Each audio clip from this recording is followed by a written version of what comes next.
Meteorologist Dan Cianca. Dan, what are you tracking for us tonight? Well, we've got some big temperature swings for us here on the West Coast as we head through the next few days. It certainly has been a long stretch of very warm weather for us, hot, dry, and occasionally smoky. And unfortunately, there's a little bit more of that in the forecast, but we're going to get a break from it in the next few days as temperatures continue to cool down. Right now, it's actually a little on the chilly side right now in Monterey, 57 degrees, and elsewhere around the bay, only in the 60s. Inland areas, 60s right now in Hollister. That's much cooler than you're used to. 75 in Soledad and a few spots in the 90s in the far south. Now, we've had some sticky low clouds today, mostly on the south and perhaps southeast sides of the bay. We're losing that sun angle right now, but you can see the clouds still around the Monterey Peninsula over toward around Prunedale and Salinas, and these clouds will thicken up overnight as our marine layer continues to deepen. A trough of low pressure is approaching from the west, and it's something we don't see too often in the summertime, but once we start to get into the fall, that's something that does happen for us. We get these weather systems passing by, so as we wake up tomorrow morning, I expect widespread low clouds around the bay and into our interior valleys. And with the deepening marine layer, that means our cloud base is probably going to go up a little bit. So even though we've had dense fog over the last couple of mornings, it probably won't be quite as foggy tomorrow morning as those clouds are a little bit deeper, at least for a lot of our low elevation cities. Now, if you live up in the hills next to the coast and you haven't seen any of that fog over the last couple of days because it's been below you, well, guess what? It might be high enough to reach you tomorrow morning.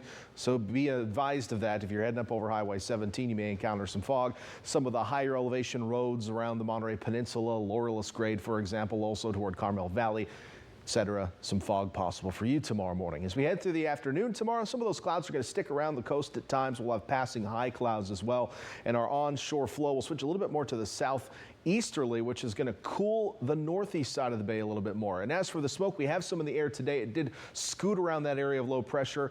A more westerly wind tomorrow will begin to clear things out, so I'm expecting better air quality throughout the day tomorrow. We were moderate for many locations today.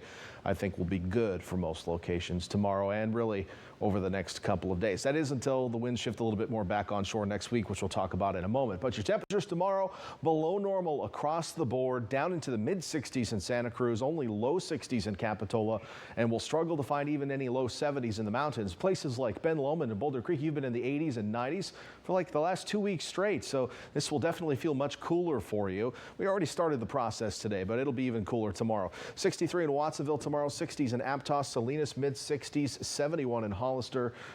Not even going to get the 80s in the Santa Clara Valley tomorrow. Castroville barely out of the 50s. Monterey in the low 60s tomorrow. Same in Seaside, 50s in Pebble Beach, and barely out of the 50s in Carmel. And even in the south, while we will have some warmer spots like King City at 80, Bradley at 84, we'll stay in the 60s back toward the coast there in Carmel Valley and Big Sur. So let's look at that next 7-day forecast. Now, I have removed the chance of rain, unfortunately, in the forecast. I know I was really excited about it this week, but it's not going to happen. So here we go. Temperatures will actually start to warm up Friday into Saturday. We could see some drizzle on Friday morning as that system approaches and the marine layer deepens enough. And really, Sunday into Monday looking pretty nice. Lots of sunshine, light offshore breezes going to keep us in the 70s as we head into Tuesday and Wednesday of next week. Although it will probably be short-lived as it looks like we'll start to cool down after midweek. But inland areas also, your normal high this time of year is in the low 80s, so the next 4 days you're going to be below that. So enjoy the respite, get out and get some of those lawn chores done because the heat will be returning as we head into next week.